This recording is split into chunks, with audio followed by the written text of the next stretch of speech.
Autoridades. Bueno, también queremos invitar a unas palabras al ministro de Relaciones Exteriores del Ecuador, economista Ricardo Patiño. Bienvenido. Un aplauso, por favor. Queridos amigos y queridas amigas, qué emocionante que es estar en una plaza de toros llena de ecuatorianos y ecuatorianas, sin toros, pero con gente nuestra. De verdad que es muy emocionante. Como lo decía Aminta, y todos nosotros recibimos del presidente el encargo de saludarlos uno a uno. Pero como no vamos a poder darles un abrazo uno a uno, les mandamos desde aquí todos nosotros, en nombre del presidente Rafael Correa, un fuerte abrazo a cada uno de ustedes, compañeros. Nuestro presidente los quiere mucho. Permanentemente nos pregunta cómo está la situación de nuestros migrantes, y esa dirección que le ha dado al gobierno, que nos ha dado a todos nosotros, de preocuparnos para que ustedes puedan, aunque no estén ahora en el Ecuador físicamente, pero llevan ustedes también al Ecuador en su corazón, sepan que su gobierno está con ustedes. Por esta razón se ha firmado un convenio de seguridad social de tanta importancia. Y lo estamos haciendo con muchos otros países. Hay un convenio iberoamericano que incluye a los países de América Latina y también a España, Italia y Andorra, para que la seguridad social ya no sea un tema exclusivamente local o nacional, sino que sea un tema internacional. Como muy bien lo ha explicado Ramiro, yo creo que es importante reconocer el trabajo que se ha hecho, y por eso quiero yo pedirles a ustedes que le demos un aplauso muy fuerte a ese cambio que se ha hecho en la seguridad social ecuatoriana, liderado por Ramiro González y por un equipo de gente que en el Ecuador ha transformado la seguridad social, con la conducción del presidente Rafael Correa, pero con un equipo de gente extraordinariamente valiosa que ha logrado efectivamente cambiar el seguro social. Ahora el seguro social no es lo que era antes, efectivamente, y Ramiro lo ha dicho con toda claridad. La cantidad de medicina, la cantidad de hospitales, la diferencia en la atención, la cantidad de nuevos turnos, de nuevos especialistas que se tienen en el seguro social, no tiene parangón en la historia ecuatoriana. Ahora vamos al seguro social a atendernos la salud. Antes, la verdad, iba solo el que ya no tenía otra alternativa. Ahora la gente va porque se da cuenta que tiene un seguro social en mejores condiciones. Pero además de eso, lo especial de nuestra revolución ciudadana es que hemos logrado otro tipo de transformaciones en el conjunto de la sociedad. Y para eso el presidente ha tomado importantes decisiones que nos parece necesario conversarlas con ustedes brevemente en esta tarde. ¿Por qué ahora en el Ecuador hay recursos para hacer las atenciones a los sectores sociales? ¿Por qué hemos triplicado? Ustedes saben que nosotros dedicábamos 500 millones de dólares anuales en salud. Ahora dedicamos 1.600 millones de dólares. Antes dedicábamos 1.000 millones de dólares a la educación. Ahora dedicamos 3.100 millones a la educación. ¿Esto qué significa? Que tenemos, hace 15 años, queridos compañeros, queridos ciudadanos ecuatorianos, y ustedes lo saben porque vivían en el Ecuador y apenas hace 10 años, 9 años, 8 años están por acá. No se contrataba hace 15 años un solo profesor en el país, uno solo, porque decía el Fondo Monetario Internacional, que tanto daño nos hizo, decía que no había que hacer gasto corriente, y como pagarle a un profesor es gasto corriente, entonces no se contrataban profesores.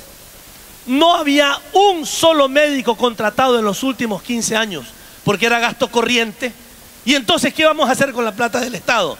La dedicamos a otras cosas, la dedicamos a pagar deuda externa, y dedicamos casi el 10% de toda la producción nacional del país, no del presupuesto del Estado, de toda la producción nacional, a pagar deuda externa. una buena parte de esa deuda ilegítima, una buena parte de esa deuda hecho en chanchullo entre la banca privada internacional y los anteriores gobernantes, o los anteriores procuradores, o los anteriores abogados de ellos que estaban en el gobierno. Y el presidente Correa, por si acaso no se han enterado suficientemente, en el año 2008 tomó la decisión, después de que hicimos una auditoría de esa deuda, de cortar el 70% de la deuda externa privada que teníamos con la banca internacional. El 70%. Debíamos 3.000 millones de dólares y el presidente les anunció: esa deuda es ilegítima y nosotros hemos podido descubrir eso.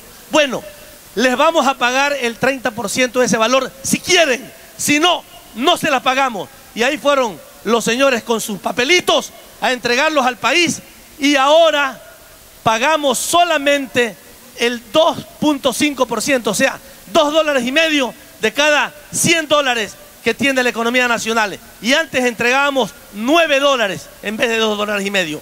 Por eso ahora el Ecuador tiene recursos, porque hemos manejado patrióticamente nuestros recursos y porque hemos cortado una parte significativa de la deuda externa que el Ecuador tenía.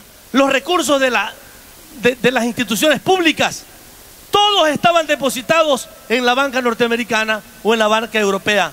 En vez de financiar los proyectos nacionales, en vez de financiar las actividades productivas nacionales, estaban fuera del país, ganando una tontera de intereses, 0.5, como lo decía Ramiro, o el 1%, y a la vez esa misma plata nos la prestaban, porque esa era la estupidez de la lógica financiera que se manejaba en el país. Esa misma plata nos la prestaban al 8%, al 10%, al 12%. La mayor parte de la deuda que cortamos en el año 2008 la estábamos pagando al 12% de interés y estábamos empeñados hasta el año 2030. Ahora, de un solo corte, logramos con apenas 900 millones de dólares cortar 3.000 millones de dólares de la deuda externa ecuatoriana. Por eso, ahora el gobierno tiene recursos para atender a los ciudadanos. Pero esta es una parte, el manejo financiero. La otra parte fue la reestructuración de los contratos petroleros. Ustedes recuerdan cuánto hemos dicho los ecuatorianos. ¿Cómo es posible que siendo un país petrolero seamos tan pobres? Es que los contratos petroleros le permitían a esos dueños de las empresas petroleras llevarse 85 de cada 100 barriles que salían de nuestro subsuelo. No nos quedaba nada. El presidente Correa desde el primer día dijo: vamos a arreglar esos contratos. Y antes, después de cierto precio del petróleo, la diferencia se la llevaba a todas las empresas transnacionales. El presidente Correa, cuando fue ministro de Finanzas en el gobierno anterior, ya cambió eso al 50% para ellos y 50% para nosotros. Pues en este gobierno decidió, para exigirles que se haga una reforma en los contratos, ahora 99% del aumento de precios queda para el Estado ecuatoriano y el 1% se va para la empresa transnacional. Ahora queda plata entonces en el Ecuador, porque ahora el petróleo sí es ecuatoriano. Esto no significa que esas empresas van a perder plata, no. Es razonable que ganen si hacen una inversión, si van a nuestro país a invertir, a llevar su tecnología, es razonable que ganen recursos, pero no que se lleven todo, pues. Y eso era lo que pasaba. ¿Por qué? Porque el ministro de Energía en los gobiernos anteriores era socio de las empresas transnacionales. Porque los abogados de esas empresas transnacionales eran ministros de nuestro gobierno, eran jefes de asesoría jurídica en nuestros gobiernos, y por eso no quedaba plata. Estaban llevándose el país en peso, y por eso ustedes están aquí, porque tampoco había control a la banca ecuatoriana ni a la banca transnacional. Ahora muchos banqueros están molestos porque ahora hay regulación. Antes uno iba con su tarjeta de débito al banco a sacar una plata y te cobraban en tu propio banco. Bueno, no propio porque no era de nosotros, pero en el banco en donde uno tenía depositada la plata. Ahora terminamos con eso. Ahora uno va al banco, saca del cajero $100, $200, lo que quiera, y no le cobran. Antes nos cobraban $1, $2, $3 por sacar la plata del propio banco en que uno tenía depositada la plata. entonces están algunos banqueros molestos con el presidente porque estamos poniéndolos en regla. Las tasas de interés están siendo controladas ahora y ahora no se puede tener cualquier tasa de interés, sino que hay regulación. Esta diferencia. Y por último, otro elemento importante que hemos hecho en este gobierno en la parte económica es cobrarle impuestos a los grandes empresarios evasores. Ahora los que no pagaban, pagan sus impuestos. Y no les gusta, pero tienen que hacerlo. Porque ahora sí hay un presidente que tiene los pantalones bien puestos y así como su apellido, tiene la correa bien ajustada para poner en orden a los evasores de impuestos. ¿Saben cuánto hemos aumentado el cobro de impuestos? En el doble. Y no hemos aumentado la tasa impositiva. El 25% es el impuesto a la renta. Es más, hasta la hemos rebajado para que haya más atracción a las inversiones. Pero ahora cobramos los impuestos. Y ahora hemos duplicado el cobro de impuestos respecto a lo que se cobraba en el año 2006. Entonces, ahora hay recursos para poderlo invertir en las obras que nuestro pueblo necesita. Como lo decía...